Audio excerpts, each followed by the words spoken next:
केंद्र सरकारनं एक महत्त्वाचा निर्णय घेतलाय आणि या निर्णयात काँग्रेस सरकारच्या काळात मोठं आणि महत्त्वाचं काम केलेल्या व्यक्तीचं मोठं योगदान असणार आहे। सरकारचा हा निर्णय काय आहे, ती व्यक्ती कोण आहे, जाणून घेऊयात सविस्तर। नमस्कार, मी अक्षरा चोरमारे आणि आपण पाहताय लोकमत।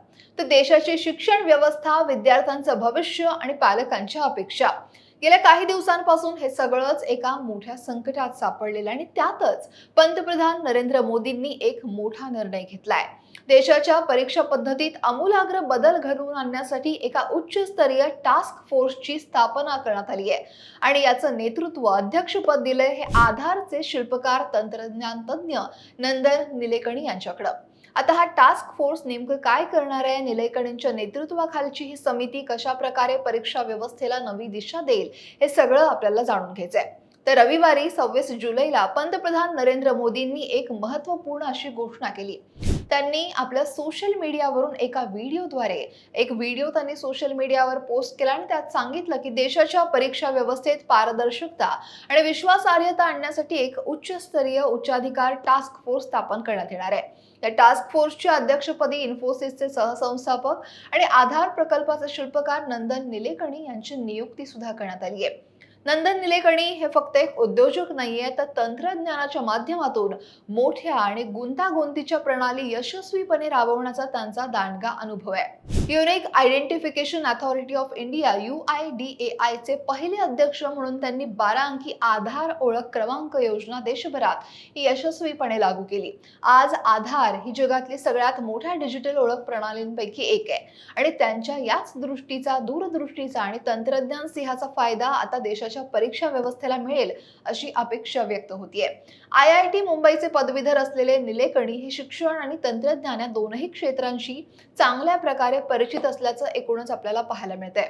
आता या टास्क फोर्सचे मुख्य उद्दिष्ट परीक्षा पद्धत अधिक पारदर्शक आणि सुरक्षित करणं, विश्वासार्ह आणि तंत्रज्ञानावर आधारित करणं हे आहे। त्या परीक्षांमधल्या गैरप्रकारांना आळा घालण्यासाठी आणि विद्यार्थ्यांना न्याय देण्यासाठी आधुनिक तंत्रज्ञानाचा जास्तीत जास्त वापर कसा करता येईल यावर ही सगळी समिती शिफारस देणार आहे। या टास्क फोर्समध्ये नंदन निलेकणी यांच्यासोबत इतर अनेक दिग्गज तज्ञांचा सुद्धा समावेश आहे।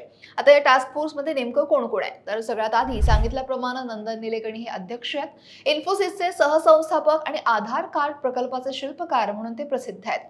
तंत्रज्ञान क्षेत्रातील त्यांच्या दांडग्या अनुभवाचा वापर परीक्षेतील तांत्रिक सुधारणांसाठी होईल। यानंतरचं पुढचं नाव S सोमनाथ, भारतीय अंतराळ संशोधन संस्था म्हणजे इस्रोचे माजी अध्यक्ष असून त्यांच्या कार्यकाळात भारतानं चांद्रयान 3 सारख्या ऐतिहासिक मोहिमा फत्ते केल्या। त्यांच्या वैज्ञानिक दृष्टिकोनाचा आणि कडक व्यवस्थापन कौशल्याचा फायदा होईल।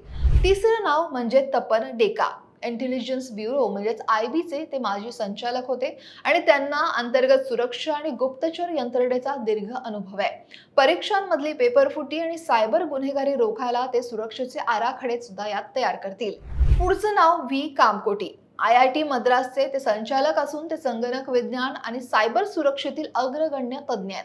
देशातल्या पहिल्या स्वदेशी मायक्रो प्रोसेसरच्या निर्मितीत त्यांचा मोठा वाटा आहे आणि ते डिजिटल परीक्षा पद्धती सुरक्षित बनवतील अशी आशा, अपेक्षा त्यांच्याकडून व्यक्त केली जाते। पुढचं नाव अनिता करवाल, केंद्रीय शालेय शिक्षण आणि साक्षरता विभागाच्या माजी सचिव आणि CBSEच्या माजी अध्यक्ष आहेत। त्यांना देशातील शालेय शिक्षण व्यवस्था आणि मोठ्या प्रमाणावर परीक्षा आयोजित करण्याचा दांडगा प्रशासकीय अनुभव आहे। त्यानंतरचं पुढचं नाव म्हणजे अमृतलाल मीणा, केंद्रातील माजी कोळसा सचिव आणि लॉजिस्टिक व्यवस्थापन क्षेत्रातील तज्ञ अधिकारी आहेत। ते कोट्यवधी विद्यार्थ्यांच्या परीक्षा साहित्याची सुरक्षित वाहतूक आणि पुरवठा साखळीचं चोख नियोजन करण्याची जबाबदारी ही त्यांच्यावर असेल। फ्रेंड्स, विद्यार्थियों के भविष्य के लिए भारत सरकार लगातार अनेकविध कदम उठा रही है।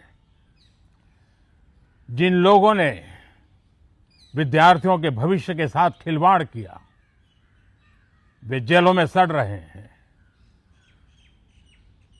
हमने फास्ट ट्रैक कोर्ट बना चुके हैं। हम कल पार्लियामेंट के अंदर भी कठोर कानूनों के प्रावधान के साथ नया कानून बनाने की दिशा में भी आगे बढ़ रहे हैं। लेकिन हमें भविष्य के लिए सोचना है। हमारी परीक्षा पद्धति विश्वस्त हो, हमारी परीक्षा पद्धति ट्रांसपेरेंट हो, हमारी परीक्षा पद्धति में सबसे ज्यादा टेक्नोलॉजी का उपयोग हो, इन सारी बातों को ध्यान में रखते हुए विश्व प्रसिद्ध टेक्नोलॉजी एक्सपर्ट श्रीमान नंदन नीलेकनी जी के नेतृत्व में एक हाई पावर टास्क फोर्स बनाने का निर्णय किया है, जो एग्जामिनेशन रिफॉर्म की तरफ फोकस करेगा और जल्द से जल्द आने वाली परीक्षाओं की विश्वसनीयता को सुनिश्चित करने का काम इसके रिपोर्ट के आधार पर कर दिया जाएगा। बहुत बहुत धन्यवाद।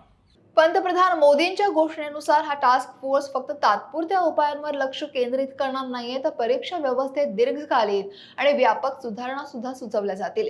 सरकारनं विद्यार्थ्यांच्या भविष्यासाठी अनेक पावलं उचलल्याचं पंतप्रधानांनी यावेळी सांगितलं।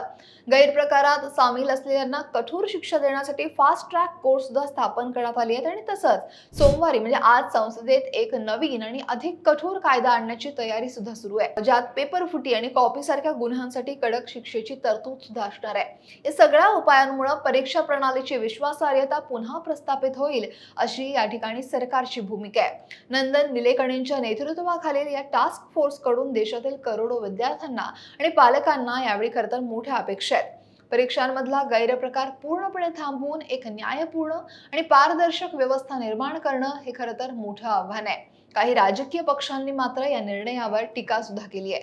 काँग्रेसनं याला पंतप्रधानांची खालावलेली प्रतिमा सुधारण्याचा एक उच्च स्तरीय प्रयत्न असं म्हटलंय, मात्र शिक्षण तज्ज्ञांच्या मते तंत्रज्ञानाचा प्रभावी वापर करूनच हे आव्हान पेलता येईल आणि निलेकणींसारखे तज्ज्ञ हे काम यशस्वीपणे करू शकतात। हा टास्क फोर्स आपल्याला शिफारसी कधी सादर करतो आणि सरकार त्याची अंमलबजावणी कशी करतं हे पाहणं तितकंच महत्त्वाचं आहे। पण एकूणच सरकारच्या या निर्णयाबद्दल आणि या टास्क फोर्समध्ये सहभागी समाविष्ट असलेल्या व्यक्तींबद्दल तुम्हाला काय वाटतंय? कमेंट नक्की करा आणि लोकमत सबस्क्राईब करायला विसरू नका।